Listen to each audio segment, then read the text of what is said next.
Hi everyone and welcome back to the channel. I made an attempt to create a filament dryer using this 4-liter cereal box and a custom electronics that I designed and programmed myself. And even though it didn't work exactly as I planned, it still taught me quite a lot for making the next version. And it also revealed a problem with the OLED screen that I wasn't aware it existed in the first place. So stick around, see how I planned and designed this thing, and stick to the end to see what the issue was with the screen. This video is made possible with the help from PCBWay. Check out the link below for a free purple solder mask for all your PCB orders and special discounted prices for 3D printing with TPU material. More on them later. For the electronics, this is the circuit that I came up with, and the main star is this 12 volt 50 watt heater that I found online. It's a PTC heater. I'm gonna link all the parts down in the video description if you want to check them out. The brains of the operation will be a NodeMCU, and in fact for the final version I'm gonna use this VMOS version that had the onboard antenna. This didn't work well for Wi-Fi, so we won't use Wi-Fi on this one, so I'm gonna use just the microcontroller. And to display the information, we're gonna have a 0.9 inch OLED here on the side. To measure the inside temperature of the container, I'm gonna use a BME 680. I know this is probably an overkill, but it was much more stable from the DHT22 that I had in mind before. This is also a good one, but I had troubles with this particular one and I don't have another one, so I switched to the BME 680 and I think that would be more precise. I have a rotary encoder here on the side to be able to adjust the temperature and turn on and off the whole system.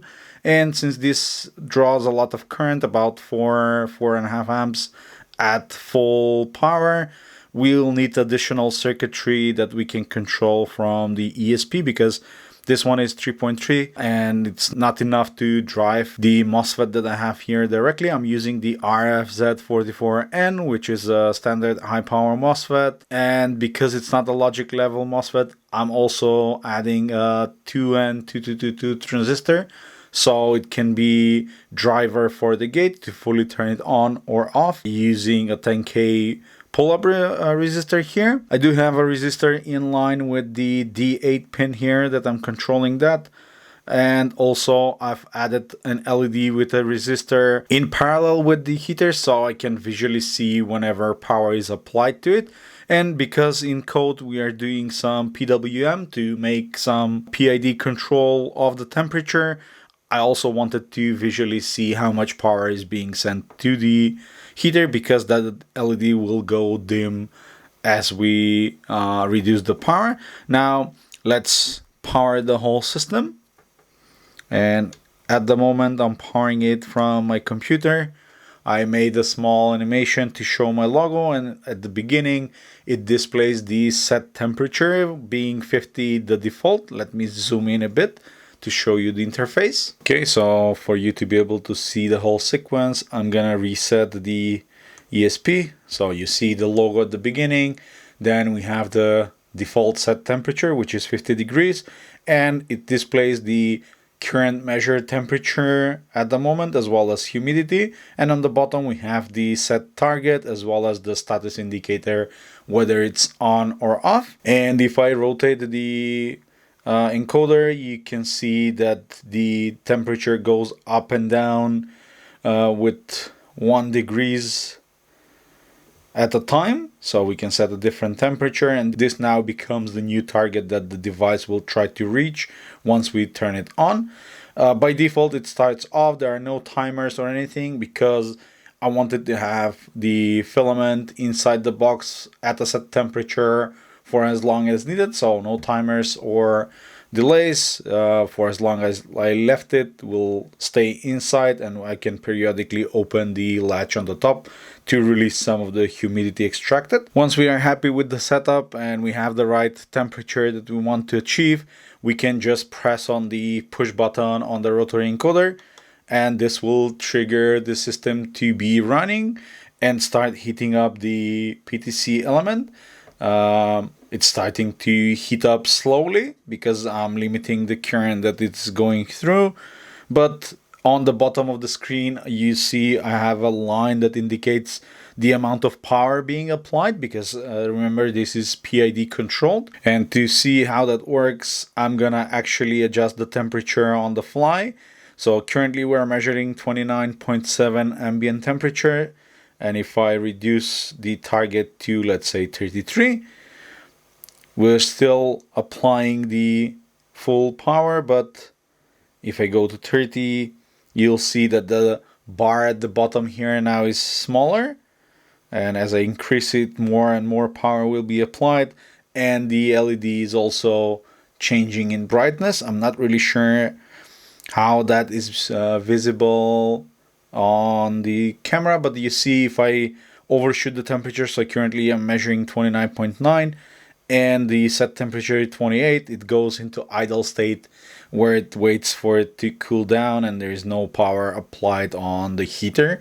And this is how I plan to control the temperature inside the box. I haven't tuned any of the parameters for the PID controller yet, because I didn't have the opportunity to test this inside the box, because I need to first build the rest of it and figure out a proper enclosure. The MOSFET doesn't get hot at all during operation, because we are either fully turning it on or off with the PWM signal. But for a good measure, I'm gonna attach this piece of aluminum to the back side of it with some thermal paste, just in case any heat is being built up, so it can be safely discharged and dissipated. The box for the project will be this so-called cereal box, which is a 4-liter food container that comes with this lip on the top that you can open to supposedly pour out cereal on top. But I think that would be a good ventilation point for releasing some of the humidity when extracted. There's a seal on top, and the container size is chosen because it can fit a 1 kilogram spool of filament quite nicely inside. This one is empty one, just for testing, and we need to figure out how we're gonna mount all of the electronics, heater and everything on the box. Figuring out how to mount everything inside the box was one of the biggest challenge, because you could see once the filament is in, there's not a lot of space left.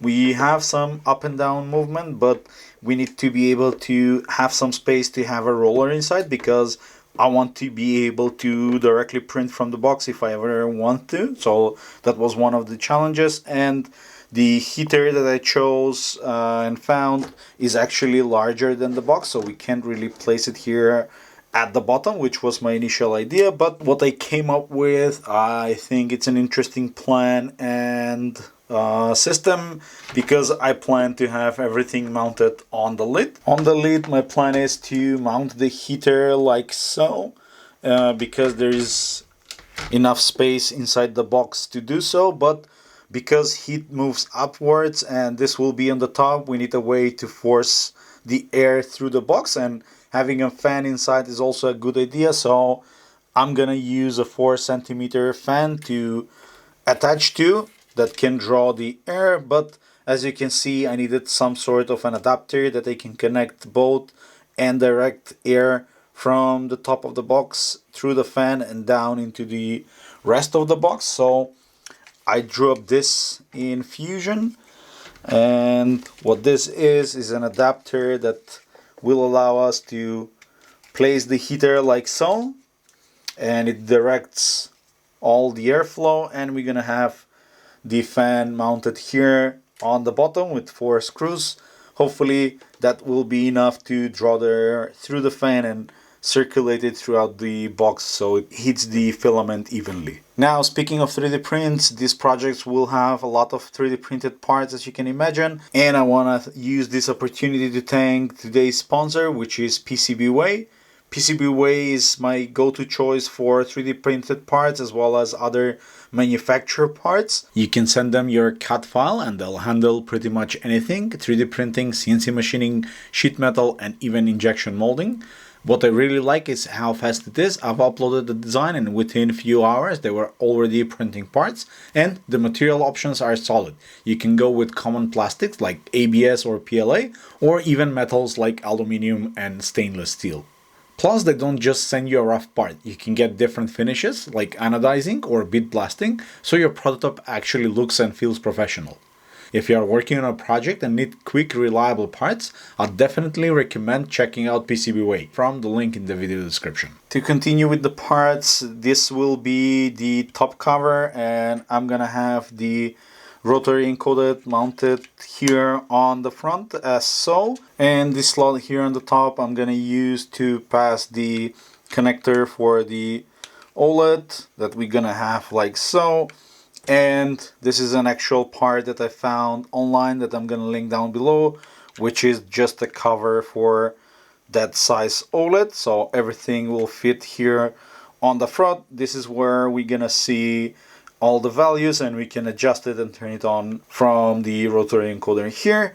This is just the cover for the bottom. As you can see, I have modeled some holes on the side so any heat buildup can be released, and this slot on the back I'm gonna use for a barrel jack that we can later on use to connect an external adapter and power the whole thing and the whole system from it. The bottom plate will house the NodeMCU, and then we can use to close off everything, and together with the rest of the electronics the plan is to have it mounted on top of the box like so. Let's start by first moving the circuit to a more permanent PCB, and then we'll start building everything inside. To be able to hold the filament spool inside the box, I also printed this holder which prints flat on the printer and you can fold it up. Everything on the project is printed with PETG, so, and you have this piece here that slides in and you can add your roll on top and close it from the other side. This will then fit inside the box like so. And on the front I'm gonna add these PTFE holders. I'm not exactly sure how they're called. I'm gonna have them linked down in the video description. So I'll make a hole in the box and the filament will go out through them through a PTFE tube, and I'm gonna add two of them, one at the top and one at the bottom. So if the box is only used for drying, then the PTFE tube can be put in storage in the other so that we can have an airtight container. Yeah, so I just realized that I had the holder backwards in the box, so this is how it's gonna sit. We're gonna have this area here for the heater and the fan, and this area here for the two connectors for the PTFE tube. Step one of making the project more permanent was to start soldering things together, and I started by removing the pin headers on the rotary encoder and replacing them with wires that I can then route through the enclosure and solder to the rest of the components. And I continued by also soldering wires to the legs of the screen. Here I didn't remove the pin headers because I used that pin header to hold that screen on the enclosure. And because the PME 680 didn't come with pin headers, I soldered wires directly so I can then later solder to the enclosure. From there I continued soldering some thicker wires to the power connector that I'm gonna use to power the whole thing, and I started moving the components to a more permanent PCB using the legs to actually create the tracks underneath and connects all of the components. Now for this I didn't have a pre-drawn PCB, so I just went and moved one component at a time, trying to fit it in as small as possible PCB.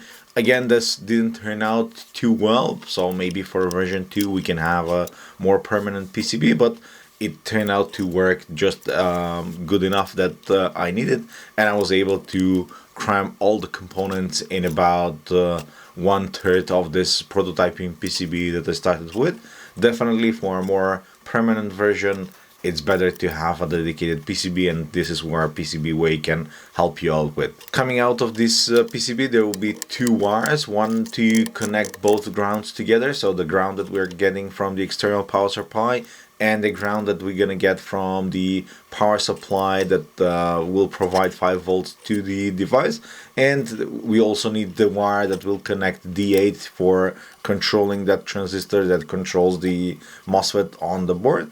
And those are the 2 small wires that you see, the white ones that I'll connect. This is the LED that will indicate the power applied to the heater, and I'm just extending the legs, and here I started moving everything to the actual enclosure and gluing everything with hot glue, which you'll see later it didn't turn out to be the smartest way. For the microcontroller, you saw me gluing it to the base, but I then changed my mind and moved that to the upper part as well. And after some time doing the assembly, the process got tedious and quite narrow, so I didn't have enough space to film, so I stopped filming and I just focused on making sure that everything works and everything is connected as it should. And this is what I came up with. This is still not the 100% finalized product, because I still have this lid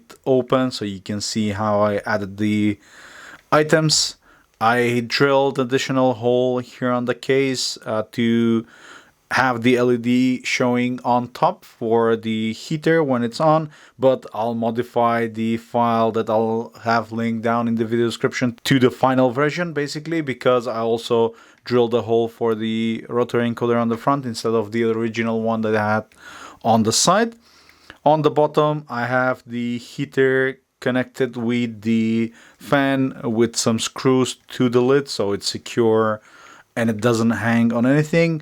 The sensor is glued on the inside, and unfortunately I didn't have enough space in the box for the PCB that I made to control the heater, so it will also live on the inside. And it's visually not the best solution, but I think it's good enough for version 1. One final thing before we close the lid and we try it out with Filament is to make sure that as assembled everything still works, and it should be, because I already tried it once before adding this whole hot glue inside to secure all the wires.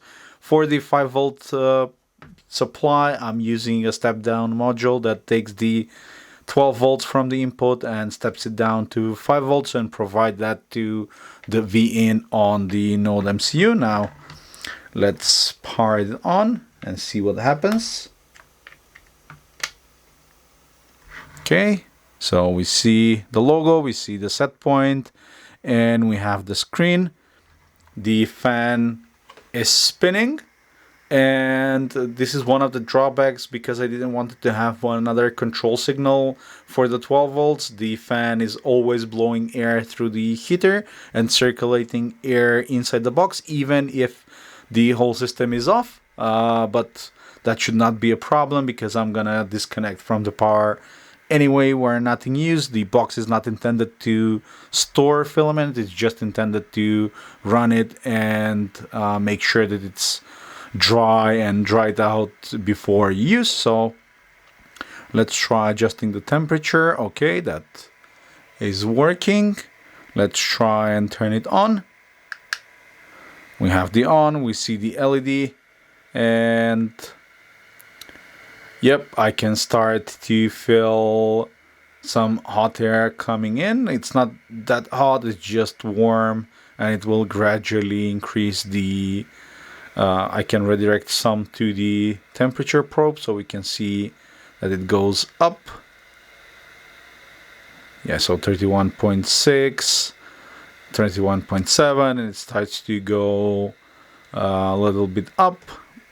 I see that I have a character being removed here, because I moved this slightly to the right, because this cover is covering piece of the beginning, so maybe I'll readjust that quickly in the firmware as well, and we can complete the assembly and try it out with Filament inside the box and see how that works. And here it is now in place, although not as planned, because the lid here is not entirely straight, so it was kept pulling the bottom both down and up on some side, so I had to add some hot glue to keep it in place, and also the springiness from the wires inside did not help at all and wanted to push out the case. If I am ever to redo this, I'll probably add some way to hold it down with screws on the lid, as well as maybe increase this in space so we can have all of the electronics inside. But now it's done and we can continue testing it with a filament and try to dry it out, see how it goes and see how it behaves on the long run. Okay, so I've added the roll of filament inside, and this is some blue PLA that's like exceptionally bad, so it's really bad quality filament, so I don't really care if something happens to it, so that's why I'm using it for testing. I had my daughter using it mostly in the 3D printing pen, and this is one of the filaments that I got at the beginning that was exceptionally wet, so I had a ton of issues when printing with it. Let's see if that will help with the dryer. So first thing first, we need to make sure that everything still fits, and it does, and I can close the box. This is how everything sits inside, so there's just enough room there for air to circulate and nothing is really touching, so we should be able to get the hot air throughout the box. I'm gonna now plug it in.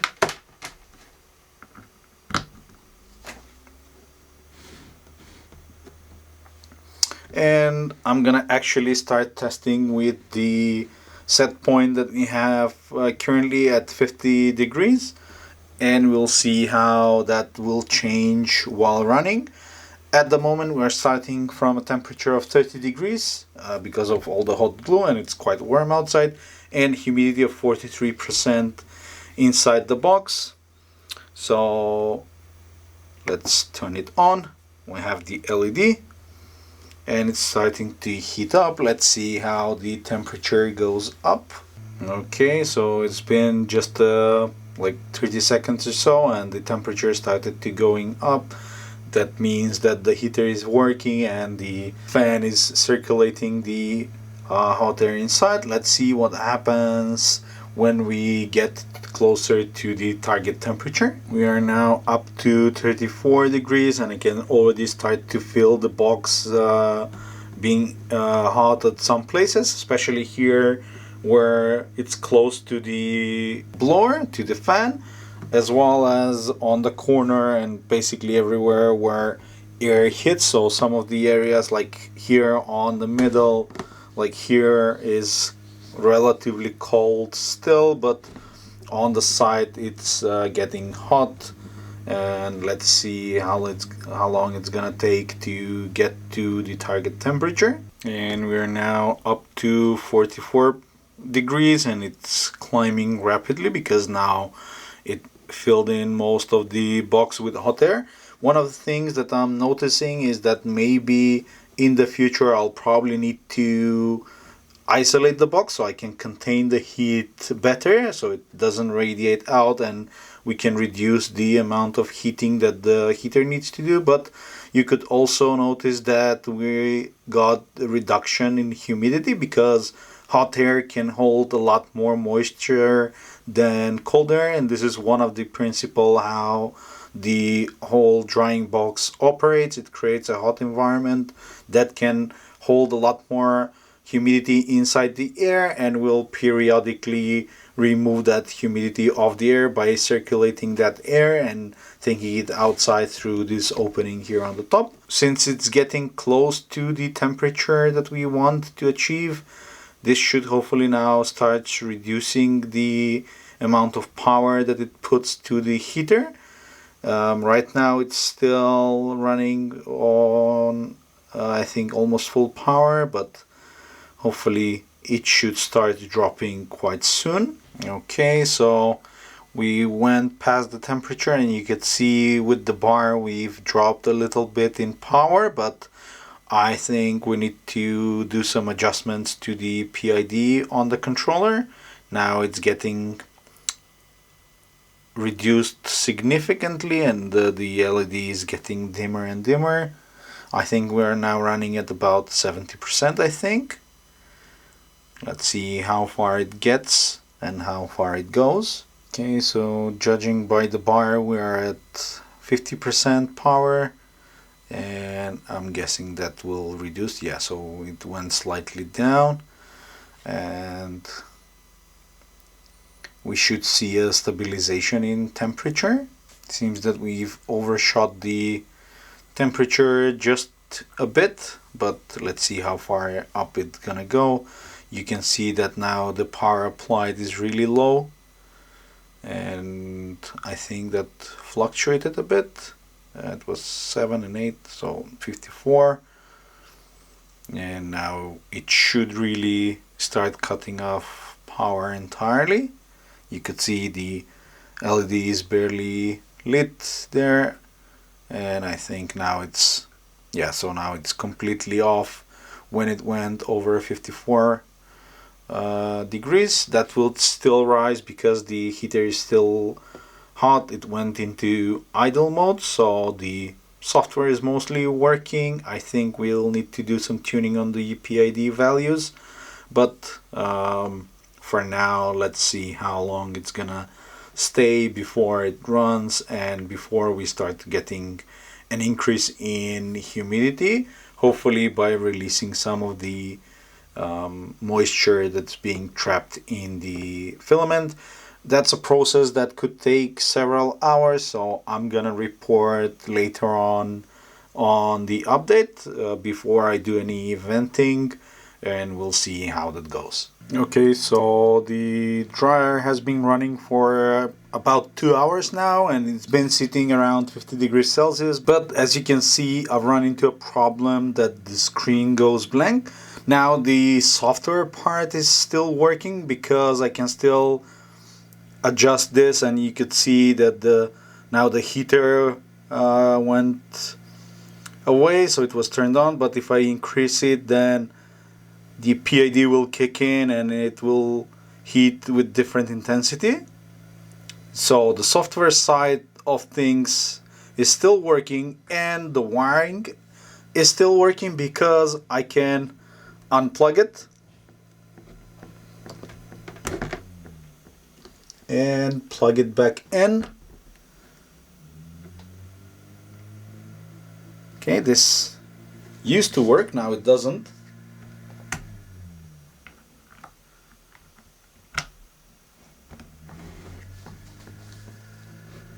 Yeah, so maybe it is a wiring issue, I don't know, because previously when I unplugged it and plugged it back in, then it would flash and work for a few seconds, like 10-20 seconds, and then it would turn off again, but now it doesn't want to. You could see that the software control is still working, and this was held at around 50 degrees for all the time, and the humidity went up to about 40% when I last saw it.